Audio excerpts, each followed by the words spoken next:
বন্ধুরা, আপনাদের লঙ্কা গাছে যদি ফুল না আসে বা ফুল ঝরে যায় বা ফল যদি না দাঁড়ায়, তাহলে আমি আজকে দুর্দান্ত একটা টিপস বলবো, যেটা আমি প্রয়োগ করে অনেকটা উপকার পেয়েছি। আপনারা 1 গ্লাস জলের মধ্যে 1 চামচ ছাই মিশিয়ে আপনারা সেটা গাছের গোড়ায় আপনারা সেটা 15 দিন অন্তর দিতে পারেন। তাহলে এই রকম সমস্যার হাত থেকে আপনারা মুক্তি পাবেন। দেখুন, আমার গাছে অজস্র ফুল এসেছে এবং লঙ্কা ধরতে আরম্ভ হয়েছে। আর গাছটিকে আপনারা সূর্যলোকের মধ্যে রাখবেন, আর অতিরিক্ত জল যাতে না পায়, গাছের গোড়ায় জল না জমে সেই দিকে লক্ষ্য রাখবেন। গাছের গোড়ার মাটি শুকুলি তবেই আপনারা জল দেবেন।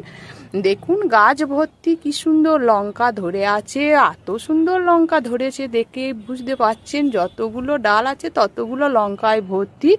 আপনারা ওই টিপসটা করতে ভুলবেন না। আপনারা যদি ওই ছাই যদি জোগাড় করতে পারেন, এটা লঙ্কা গাছের জন্য দুর্দান্ত একটা এই ফল দাঁড়ানোর দুর্দান্ত একটা খাবার।